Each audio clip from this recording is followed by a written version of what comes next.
Good morning साथियों, स्वागत है आपका target selection bye Arun sir channel पे। आज इतिहास के कुछ महत्वपूर्ण जो वंश हैं वो आपके बीच रखने वाले हैं, वो भी मगध साम्राज्य से जो 16 महाजनपदों में सबसे शक्तिशाली थे, उन्हीं के वंश के बारे में आज हम बात करेंगे। अगर बात कर ले साथियों मगध साम्राज्य की, तो मगध साम्राज्य ये जो थे ये 5 पहाड़ियों से घिरे हुए थे,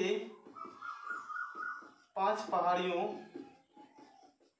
से घिरे थे। और मगध की राजधानी कल मैंने बताया था साथियों राजगिरी थी। मगध साम्राज्य सबसे शक्तिशाली महाजनपद थे, सबसे शक्तिशाली महाजनपद, चूंकि वे 5 पहाड़ियों से घिरे हुए थे। चूंकि बाहरी जो शत्रु होते थे उन्हें आक्रमण करने के लिए सोचना पड़ता था, पूरा सुरक्षा व्यवस्था भी थी। तो मगध साम्राज्य की अगर बात कर लें तो महात्मा बुद्ध के पहले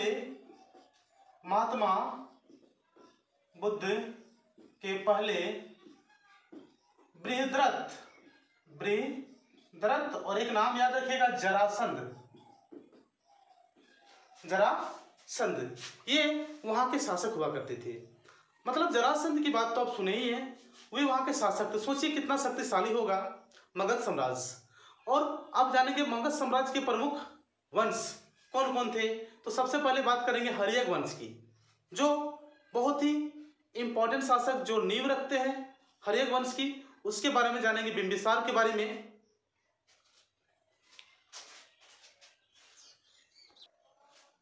चलिए हर्यक वंश के बारे में थोड़ा जानकारी लेते हैं। हर्यक वंश का अगर टाइम पीरियड देखा जाए तो 544 ईसा पूर्व से 412 ईसा पूर्व था। और हर्यक वंश को पितृ हत्यात्मक वंश भी कहा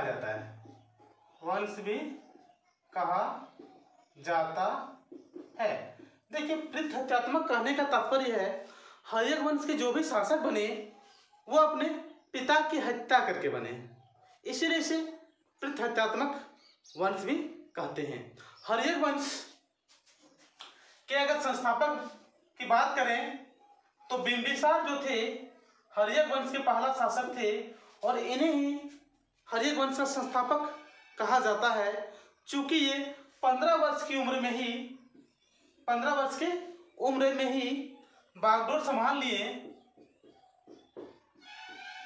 शासन की बागडोर जो होती है वो उन्होंने संभाले थे। वो बिंबिसार थे जो 15 वर्ष की उम्र में ही संभाले, 52 वर्ष तक रहे थे। तो बिंबिसार जो थे संस्थापक थे किसका, हर्यक वंश का। अगर संस्थापक की बात करें तो आपका बिंबिसार का नाम आता है। आगे बात कर लेते हैं। देखिए बिंबिसार जो थे, बिंबिसार ने अंगराज को जीतकर जब अंगराज पर इन्होंने कब्जा कर लिया, तब उन्होंने राजगृह को अपना राजधानी बना दिया। देखिए बिंबिसार ही थे जिन्होंने राजगृह को राजधानी बनाया था अंगराज को जीतकर। और बिंबिसार की खास बातें हैं कि वो कर्मचारी पर काफी कड़ी नजर रखते थे, बिंबिसार। देखिए बिंबिसार जो थे उनकी प्रशासन व्यवस्था जो थी बहुत ही उन्नत, मतलब कहा जाए तो उच्चतम थी। और उसके जो उच्चाधिकारी थे, बिंबिसार के उच्चाधिकारी जो थे उन्हें वे कहलाते थे राजभट। क्या कहलाते? राजभट कहलाते थे। जो उच्चाधिकारी होते हैं उन्हें राजभट कहा जाता था। देखिए इस तरह बिंबिसार जो है बौद्ध के समकालीन थे। बिंबिसार की लाइन जानिएगा, किसके समकालीन थे? बौद्ध के समकालीन थे। देखिए बौद्ध के समकालीन थे। कल मैंने बताया साथियों अगला वीडियो में कि बिंबिसार ने बेनुबन, बिहार का जो बेनुबन है वो किसे दिया था दान में? महात्मा बुद्ध को दिए थे। यही बिंबिसार थे। इतने महान साम्राज्य शासक की बात करें तो ये बहुत ही इंपॉर्टेंट मगध साम्राज्य के शासक बनते हैं बिंबिसार, जिन्होंने महात्मा बुद्ध को बेनुबल बिहार दान में दे दिए थे। आइए आगे बात करते हैं। देखिए, जो बिंबिसार थे अपने साम्राज्य का जो विस्तार किए थे साथियों, इसमें एक तरीका था उनका विवाह। देखिए, विवाह के बारे में बहुत ही चर्चित क्वेश्चन पूछे जाते हैं।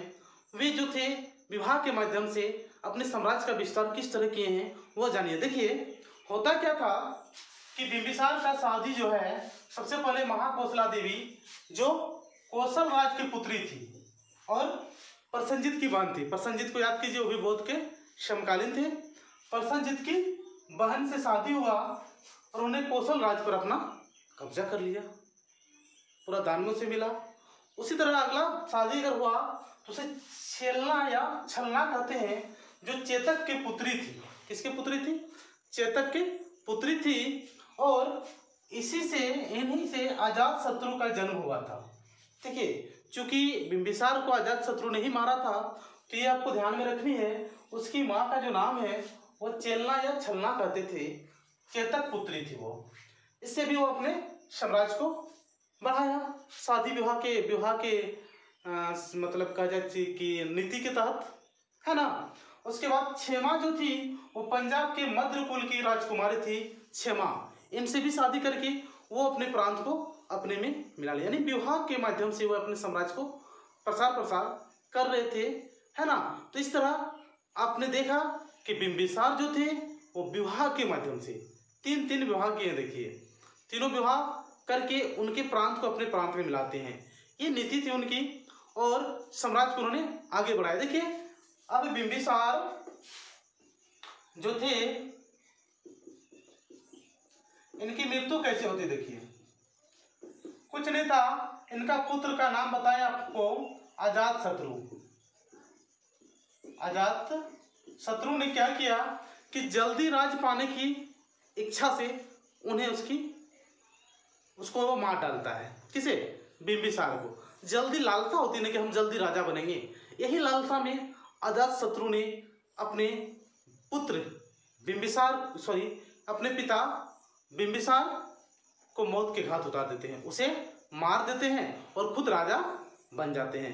क्योंकि मैंने पहले ही बताया था कि ये वंश जो है प्रत्यहत्यात्मक है, सभी अपने पिता को मार के ही राजा बनते हैं, है ना। तो अजात शत्रु ने अपने पिता बिंबिसार को मार देते हैं और वह राज सिंहासन पर बैठ जाते हैं। देखिए, ये हमें जानकारी मिलती है, आपको याद होगा, विनय पिटक से। बौद्ध धर्म के जो विनय पिटक थे वहां से इसकी जानकारी हमें प्राप्त हुई है। ये रहा साथियों आपका हर्यक वंश के कुछ इंपॉर्टेंट चीजें जो मैंने आपके बीच रख दिया। अब अजात शत्रु की थोड़ा बात कर लेते हैं। आइए बात कर लेते हैं अजात शत्रु की। चूंकि अजात शत्रु की लालसा थी राज पाने की जल्दी, इसीलिए उन्होंने अपने पिता बिंबिसार को मार डालता है और वह खुद राजा बनता है। जैसे ही अजात शत्रु राजा बनता है साथियों, उसका युद्ध हो जाता है प्रसन्नजित से। कौशल नरेश प्रसन्नजित को याद कीजिए, उसी के साथ इनका युद्ध शुरू हो जाता है। युद्ध शुरू होते ही इन्होंने प्रसन्नजित को तो हरा देता है, मतलब उसे हराने के बाद उसका एक पुत्री थी, पुत्री का नाम बजीरा थी। बजीरा से उनकी शादी हो जाती है।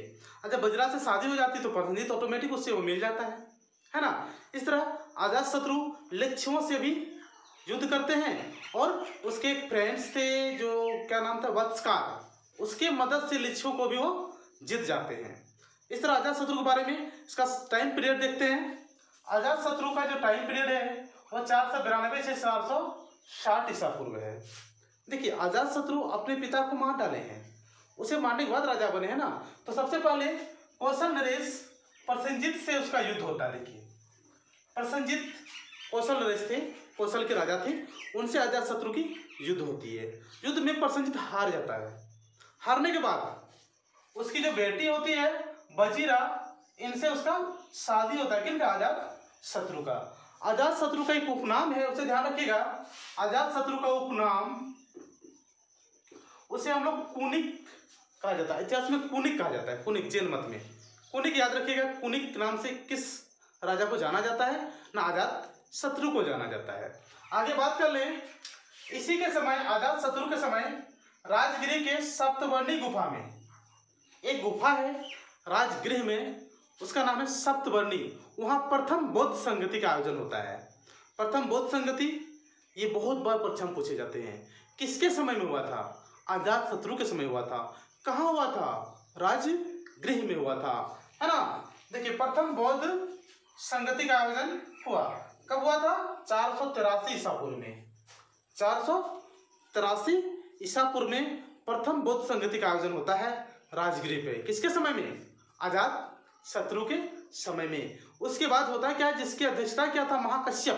देखिए इसका जो अध्यक्षता क्या था वो महाकश्यप को अध्यक्ष किए थे इस बौद्ध संगति। कभी कभी अध्यक्ष का भी नाम पूछ लेते हैं कि प्रथम बौद्ध संगति के अध्यक्ष कौन बने थे? महाकश्यप बने थे। उसके बाद उदाईन जो आते हैं, उदाईन उसे भी मार डालता है अजात शत्रु को और खुद राजा बन जाता है। ये सिलसिला चलते रहता है साथियों। तो आगे के वीडियो में आप पाइएगा उदाईन से लेकर आगे की वीडियो, आगे की क्लास। तो अभी तक जो नए हैं चैनल को सब्सक्राइब नहीं किए तो सब्सक्राइब कर लीजिएगा, लाइक कर दीजिएगा और शेयर करने नहीं भूलिएगा। हर क्लास को मैं आपको डिटेल में देने जा रहा हूँ। हर क्लास को एक भी क्वेश्चन यहाँ से निकल नहीं पाएंगे। आप थोड़ा मेहनत कीजिए साथियों, मेरे साथ मेहनत कीजिए और अगर नए हैं तो सब्सक्राइब जरूर कर लीजिए। आज के लिए इतना ही, धन्यवाद, टाटा।